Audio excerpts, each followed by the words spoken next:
And we're live with the lovely Crystal. Almost said her surname, but I won't. No. That's okay. No. I really did. Oh dear. Right then.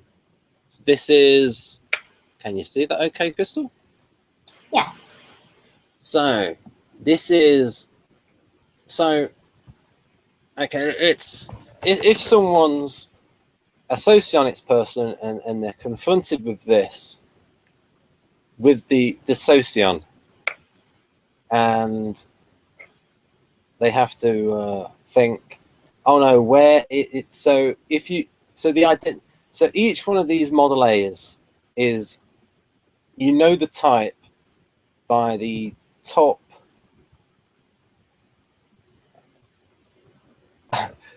two. So there you go, SETI. Mm-hmm. That is also the name of the type in the model A. So Right. just 1 to 2, and so as you see there, same for Jack. Originally, this was going to be with Jay McKee and Jack Aaron, but you know, that's not going to happen now. so SETI, and then so basically, so 1 to 2. So if you look through all of the model A's, you'll get 1 to 2 is the same as the model A full type. So for instance, when I do it with Jeff, this will be Jeff's model A, and 1 to 2 will be other ESFPs, which are his favorite type, or the best type rather. His favorite type, probably ENFP. Right. So then we go. We'll talk the. We'll talk this fantastic model G. Look like that, but not much. We don't do much about that. It's a bit of a lag. It's gonna change. Yes, it's there. Right then. Right then. So this is about a relationship with somebody of the same type as you, and the plus of this relationship is that you understand the other person. You have sympathy for them and empathy for them because you like them, that you are similar to them. And part of the theory is that they're very good if one is in a mentor role and teaching the other one about how to be like their type. And but when they're more equal, part of the theory is that they're presenting each other with the same information, but they can become bored. But that also varies a lot depending on life experience.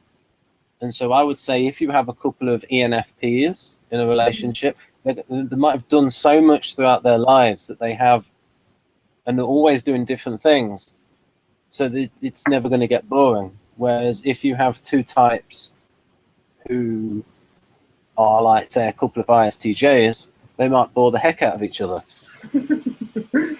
Sure. So in your, well, I can't speak for ISTJs, but theoretically I could see that happening. I think, like I've said before, Enneagram is going to change that a lot. You know, an INFJ, or excuse me, IEI, that's a Enneagram 4 versus one like me that's Enneagram 2. I'm not going to get bored of them, nor they me, because we're so different. But we'll see eye to eye very instantly. Like, there's a lot of unspoken understanding immediately as you start talking. You're like, oh, you think like me, you know. So it kind of bridges some of the communication gap very quickly. Yeah, and one of the theories of, and we'll go into this in a later video, of duality, is that the partners have to have different strengths in order to think, oh, that would work well in a marriage. But if you think of like real life examples of a certain type, and one of the examples I give is this: if you imagine, say, like a pure INTJ, like listeners, people watching this might know who Roan LaPlante is. If you imagine Roan LaPlante with Lindsay Lohan, who's maybe like ESFP. Mm-hmm. That two couple, they're duals, but they're too different from each other. Yes. I mean, Yes. for them to work together. Right. Whereas if you had like an ESFP, okay, if you imagine an ESFP that was a closet nerd and quite intellectual on the side, they might go together with an INTJ like Dario. Dario is more outgoing. So don't you think it matters with subtype? The subtype's changing it too. You know, if they're an FI subtype or an SE subtype, that will change things. Yeah. So for instance, with me, being an NE subtype, I think I like an ESFJ that has stronger SI. So that would be a bit more, I imagine. So an INTP that's a bit more like an ENTP might like an ESFJ that's a bit more like an ISFJ. Right. Yes, exactly. I think that's true. But like one of the theories is, and Victor said that if you have two with a creative subtype, they're going to clash and want to do that, but they could work brilliantly together if they're creative in different ways. But we always have heard about creative differences getting in the way, but also marvelous combinations with when it comes to creativity. So he's looking at it as far as like working on a collaborative effort together rather than just a mere friendship. Yeah, and I'd also say in general that when creative types do try to work together, it's not successful. And the rarity that when their actual skills complement each other. And then it's magic, but it's hard to find. So I would say with identicals, just like with duality, where I think that the types need to be complementary, not just different, but they have to contain part of the other person in themselves. So for instance, in a sitcom, you have to imagine actually he is actually a little bit like her. They have that like miniature side to them that's like, whereas in identicals, so where I believe that duals don't have to be too different, they have to be some similarity. I think identical relationships, they can't be really identical. I think there should be differences, and that would make the relationship better. I think that's definitely true. Of the INFJs that I'm friends with online, there wasn't as much of a development of a friendship with those where we were just agreeing with each other all the time. Like you said, you become sort of bored when it's exactly the same as you. But I do have INFJ friends who are different enneagram types, and then we can go on for hours because we just kind of keep building on each other's thoughts, and we don't have to keep backtracking to explain ourselves, you know, so it's actually very enjoyable. Yes, that is a theme that we can build into these videos, is how does Enneagram affect each Socionics relationship? I think it's huge. Yeah, but I think it's still predictive. Like the fact that you're the same type, there are so many varieties of each type that it isn't a guaranteed thing, but it is a high chance that there will be things about them that you really relate to just automatically. And that's, I don't know, it's kind of rare. I don't think I come across in real life people just like me. So when that happens, it's a fun surprise. Do you know a lot of INTPs in real life? You know? Not really, but you see, INTPs don't really know a lot of lot of people. I know, I'm married to one. Yeah, but it's like, you know what I mean? It's like INTPs, for them, the real life might be on the internet, knowing other INTPs. I should word that differently, shouldn't I? That's true. Yeah. I mean, this is real. This is two people that can see each other and hear each other. We're not like communicating via text. Sure. Well, I think too, I just mean like someone Yeah, you've known your whole life, like your brother Mm. or your best friend that you've known since 6th grade. Like that gives you way more information than even just a few years on the internet. You know what I mean? So yeah, that changes things.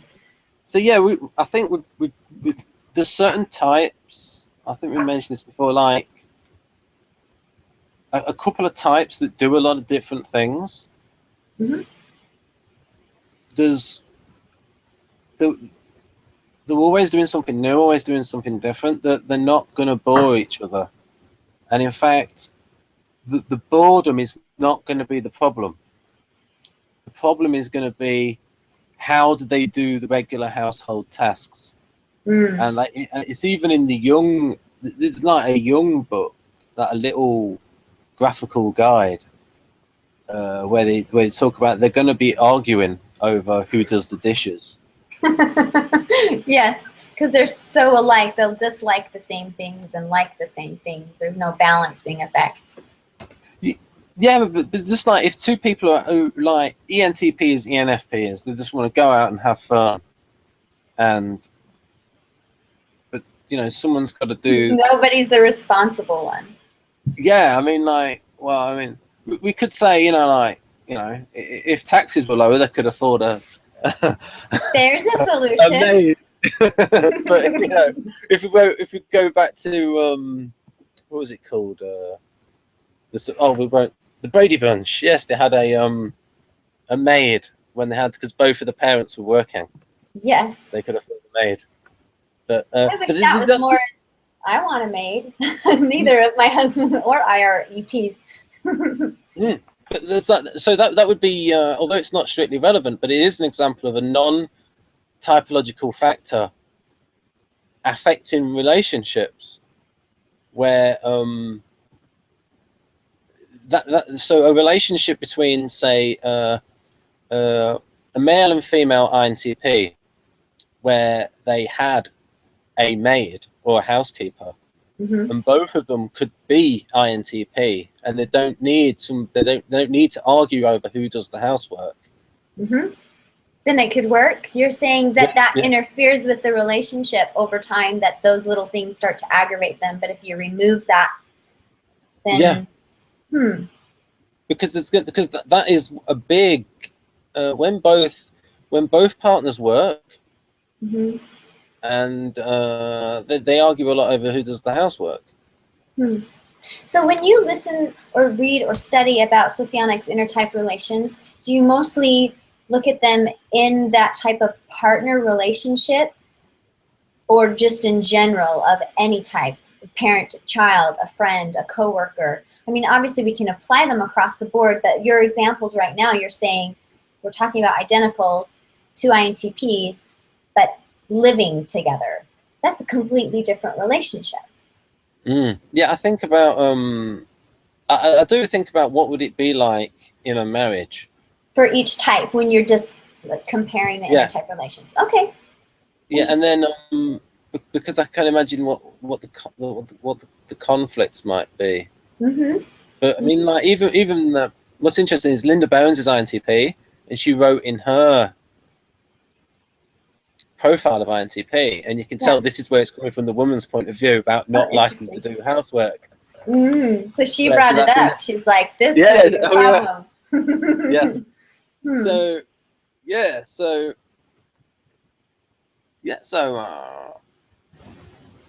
there is that.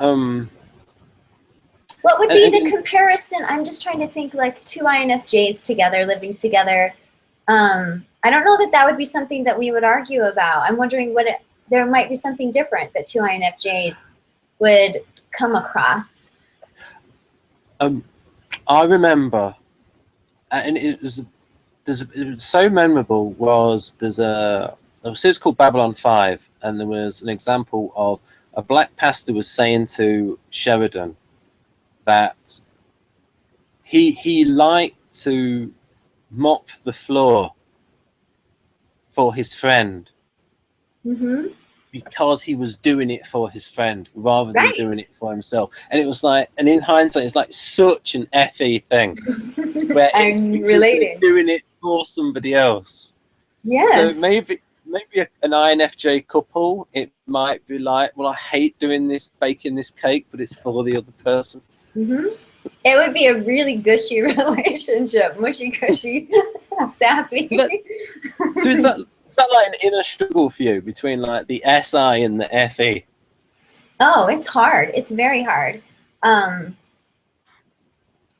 I have to pick. I pick and choose the things that I just switch to my SI role, and I do it because of FE reasons. And then there are things that I just have a strong SI aversion to, and I just don't bother with them. And thankfully, my INTP husband doesn't mind. And if I'd been married to someone with stronger SI, it probably would be a problem.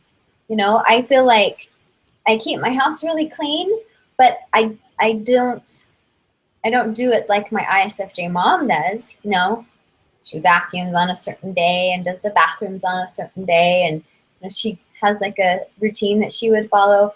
I don't clean like that. I just kind of do it as needed, but I always keep it clean. And there are days where I don't want to, but it's for my family. So I get over it and I just do it. If you were going on holiday, would you get up at like 3 a.m. to clean your house? And I said don't do this, like, and I don't want to come back to a dirty house. I have a friend that I believe is ISFJ, and she totally does that before she leaves for vacation, and I am not like that. I don't leave dirty dishes in the sink. I don't leave piles of laundry before I go, but I don't do an extra good job of cleaning my house before I leave. I'm already in vacation mode when I'm packing my suitcase, and I'm ready to just leave. Let's get out of here. So it's different. Yeah. So yeah, I mean, I would think that with the marriage relationships, I would think housework and is a big part of. Who's going to pay the bills? Who's going to do the housework? Yeah, I can see that it would come up. But like you could imagine though, if there was a relationship where you had, like I said, so with an INTP ESFJ relationship, there would be that division of labor.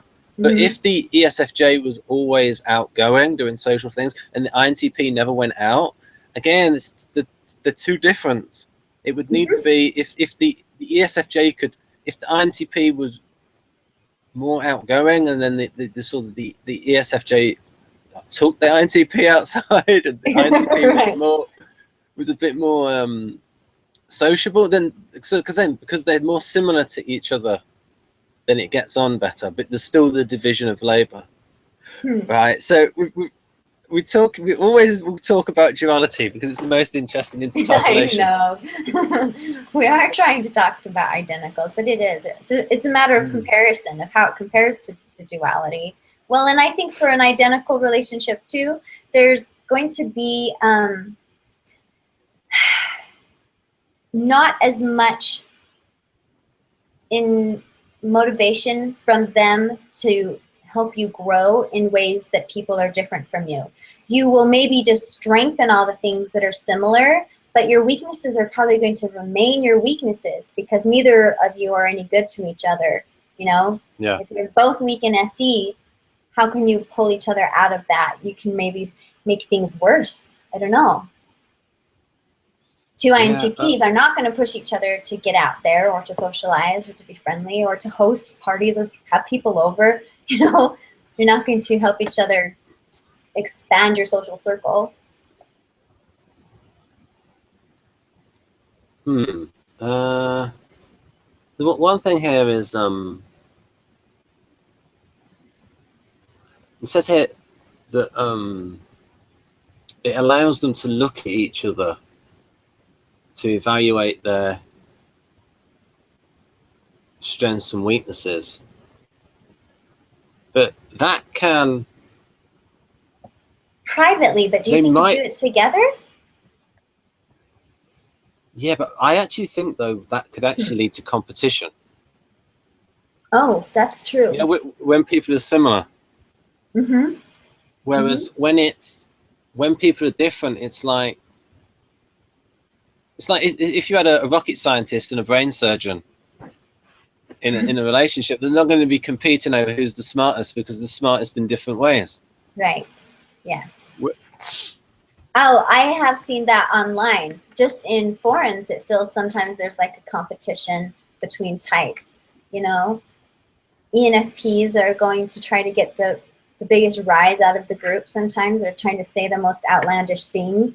And INFJs are trying to be the most empathetic and understanding and complimentary, like, or ENFJs. Like, that happens in group settings. So I would think one-on-one, two INFJs together are both going to be trying to show that they understand the person the most. And that would probably become annoying after a while. Like, what I've noticed in like INTP, INTJ groups, that says that like all identicals, like, supposedly. And but it's just one-upmanship. And it's like sometimes I just get like, if like people are like, I just think, all right then, I'll just like give them really hard mental questions, just like bring them down a peg or two. And they're probably doing that to each other too, which makes for an interesting conversation for the people that are reading, but maybe it's obnoxious to those of you that are identicals reading it. I think that's true too. Don't you find that sometimes you're more critical of other INTPs than you are of other types? For yourself? No, I'm not critical of INTPs, I'm critical of INTJs. Okay. Well, I'm trying to bring it back to identicals, and I'm thinking when I'm reading about INFJs, when their weaknesses are showing, then it kind of smarts, because it will be like, ugh, I don't like how that looks, and maybe I've looked like that before. I don't like that. I think if people go into a group, just to experiment with this, is they can go into those groups. If they go into like the ENTP groups, there is so much one-upmanship in terms of, let's debate. Trying to be funny. Yes. They are the type that thinks they're the funniest. They usually are, but well, of the comedians. But it's not like, it's like you can say. Most comedians are ENTPs, but not most ENTPs are comedians. True. Like that. That's right. I agree. Yeah. They just come off as weird. Right. What else? Well, what you could... So, Kristen, if you want to run down through how Enneagram affects things. Okay. I think there will be differences in instinctual variance, and that's a huge part. For an INFJ who is self-preservation first and interacting with an INFJ that's sexual first, they're going to come at things very differently, or social. You know, they will not automatically want or be driven or understand the same motivations. Their brains are operating the same way, but their intentions, their motivations are going to be different. And same with their 9 different Enneagram types. You know, each INFJ can be very unique and want very different things. I find that in groups all the time. You know, I'm the FE subtype, I'm Enneagram 2, and I stick out like a sore thumb. I am not just, this is what INFJ is, so then that means you're all the same. It just isn't like that. Enneagram changes things quite a bit. And I think, too, the relationships with each other, if you study Enneagram, there are certain things that you integrate towards or disintegrate towards. And so as a 2, I integrate towards a 4. So I can learn a lot from an INFJ type 4. But Enneagram 4s do not integrate to a 2. They disintegrate to a 2. So they see a lot of the 2 behaviors negatively. And so it's not an equal relationship between those 2 types of INFJs. Does that make sense? Does a theory that have you read the Wagley and Bowen Enneagram books? I've skimmed them. I got them from the library, and they became due before I finished. So very vaguely. Because they think that you can also go to the Integrate. positive. Yes, I've heard that, and I don't know what I think. I haven't quite decided. My experience has not been that. As a 2, I don't see myself moving towards an 8 positively. Like, that's where 2s disintegrate. I actually relate more to disintegration as a type 6. They integrate to a type 1 and disintegrate to a type 3. And that's actually very true of me too. Oh, excuse me, integrate towards type 9. And when I'm in a peacemaking place, I feel my most at one with myself. And type 3 is like comparing with others and feeling that need to impress or to achieve. And when my head is spinning, I do that. So when I talk with INFJs who are also 6s, I feel like we actually do help each other because we know where our weaknesses are, you know, because they have that same disintegration and integration pattern. So if you have the exact enneagram type, the exact social instinct or sexual or self-preservation, and the same enneagram, I feel like those types of, that's an actual true identical, and that's really rare. But those who I've known that are the identical to me, we had a very quick initial liking to each other and wanting to pick each other's brain. But when we were done comparing, there was nothing left. It was like, yep, that's the same. Yep, me too. And that was it. That's like if I compare typologically, this is like the INTP version of that, where you're comparing like models, and it's like, well, MBTI is not really giving me anything new. Whereas when I compare Socionics to Kersey, it's like, oh, this is different. This is more interesting. Exactly. Yes. Yes. I think I don't know a lot of ISTJs, but when you gave that example, the ISTJs would get bored with each other quickly. I wonder, I would say if they were different Enneagram types, then maybe not. You know, or if their instinctual preservation, if that was different. Like, I feel like most ISTJs probably are self-preservation. But if there is such a thing as an ISTJ that's sexual first, that's going to be a whole different ballgame. Because they're actually going to be interested in more of a connection to the other person in a one-on-one dynamic. It might be that the sexual ISTJ might have really high standards. True. Aesthetically. Yeah.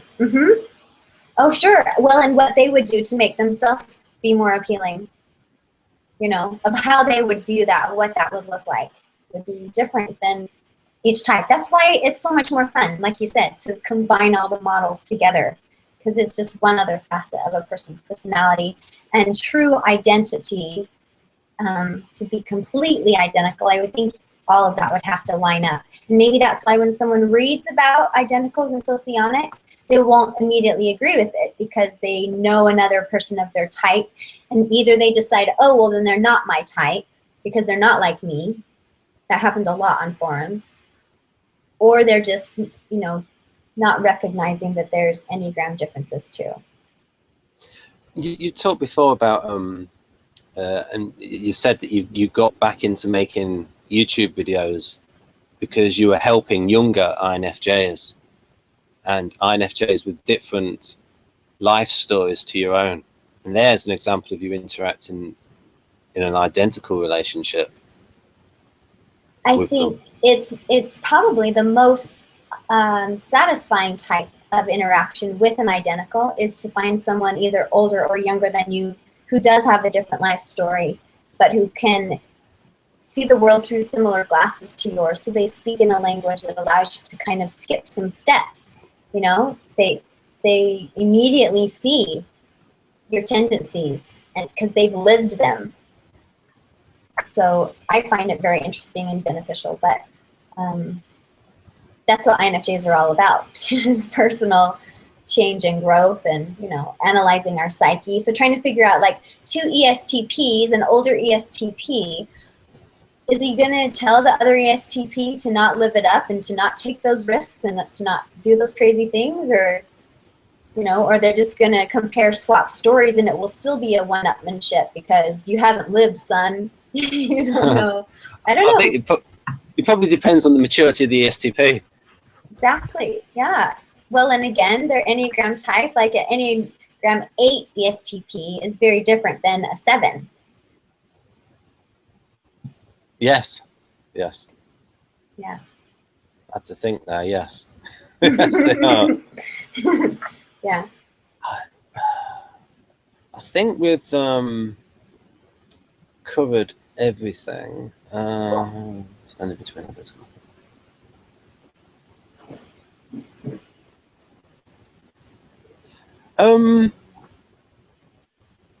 One thing is, just in terms of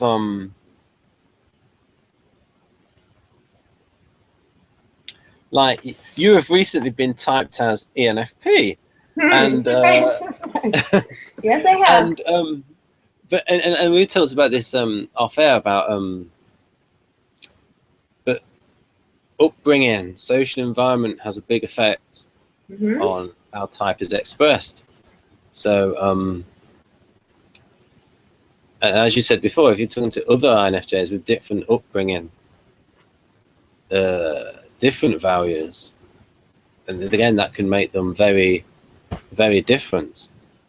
And from the other point of view, Jeff Miller, the SP Spaz, is my conflictor, but we're the same age and we like similar things.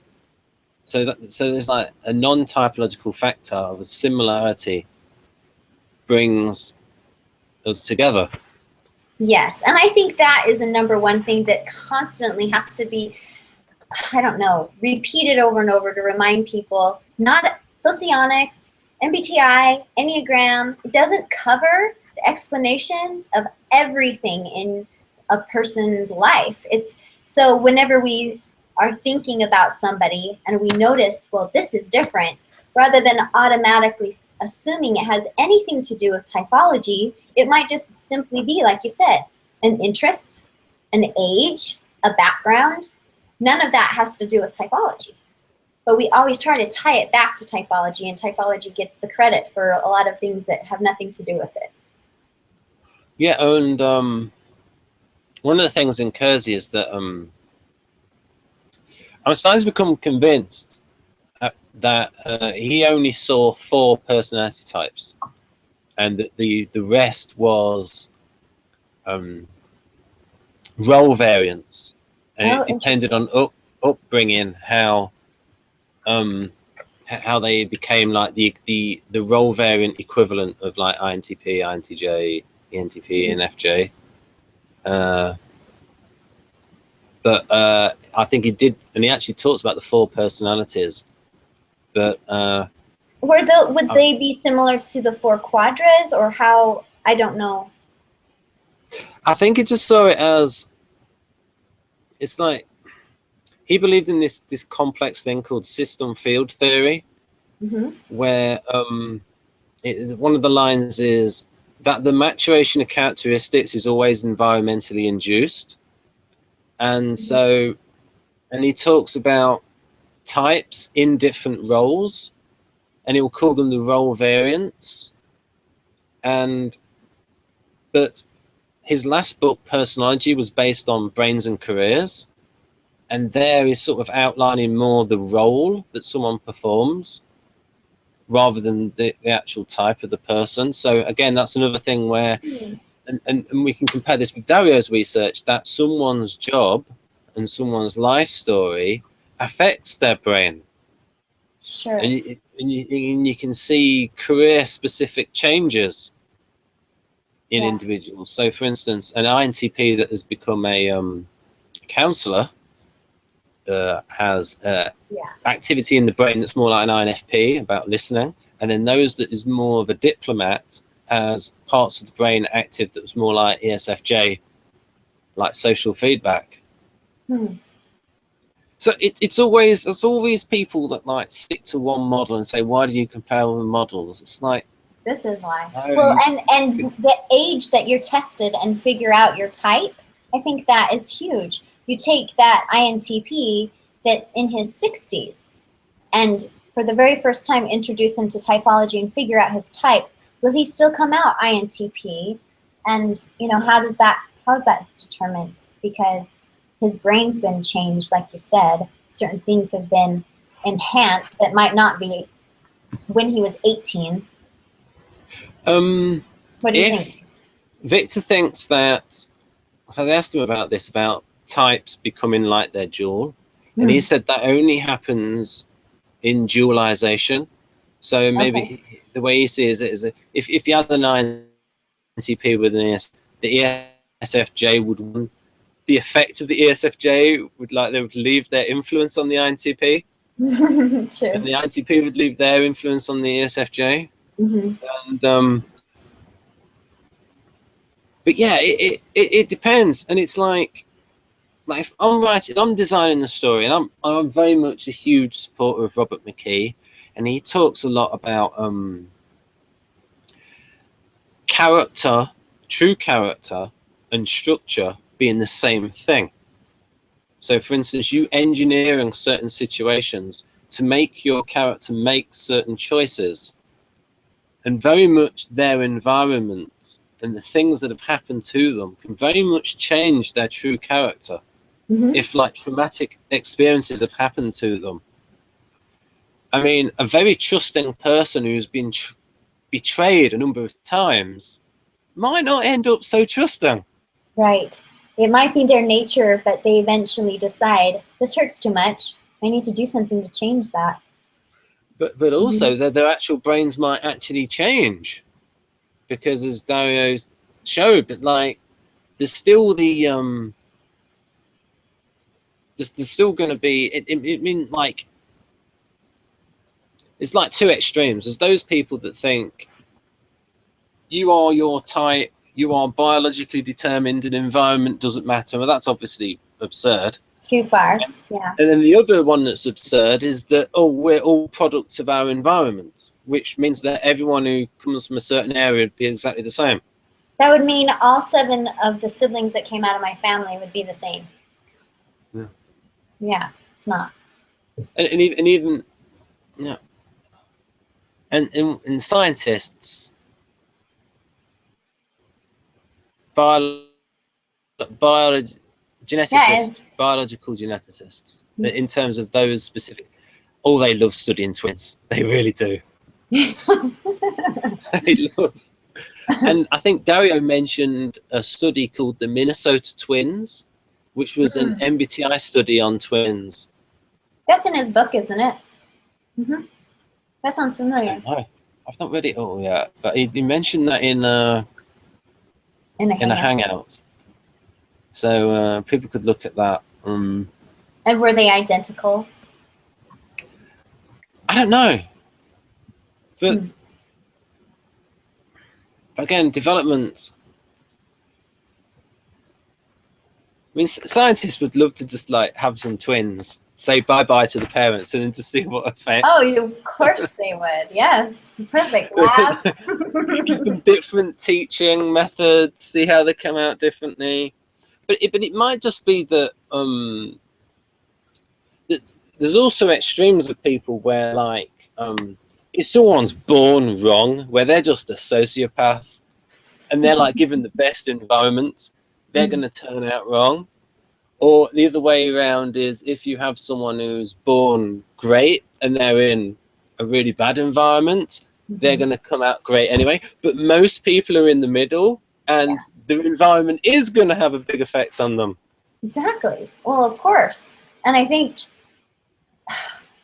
that's one of the frustrations about not having enough education about this sort of thing younger. I don't know. I feel like it's very helpful. I love using it with my kids. I don't teach them all about MBTI or tell them what their type is, but we kind of talk about the terms and help explain, you know, Mom is this way, and I really can tell that frustrates you, but I know that you're different from me. And I wonder how that affects their development, to learn at a really young age to not expect everyone to be like you. Because it seems like so often that's what brings people to study typology, is finally recognizing is anyone else like me? Like, why does this not work? Why was that so hard in my job or in my marriage or, you know, in that friendship?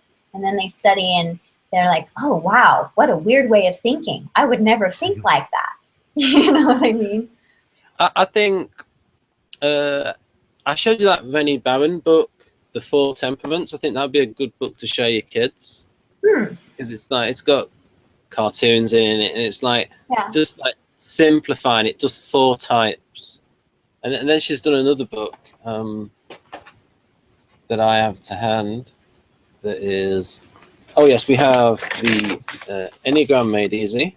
Yes, I remember that one when we first started talking. It's awesome. And there's a great joke in there where you've got like 2 Enneagram 5s sat back to back, male and female, reading a book, and the caption is "Best first date ever." Right, I think that's so true. And then there's this one. She did an MBTI book, but I don't think I've read that one. Is that the one you suggest I show my kids? No. The other one, the one I suggest to show your kids is the one that's just on the 4 temperaments. Oh, okay. Because then there's no letters and stuff in there. Right. Yeah. To get them confused, and then once they've got like the 4, because then they'll be in because then they would think about, oh, what about the differences within each temperament, and build on that. Right. Yeah, because breaking it down. So this video was meant to be really short. So, you can edit if you want. Oh no, we're gonna do. So if we stop now, okay. Then right then, here we go. All right, thanks, Crystal. Here we go.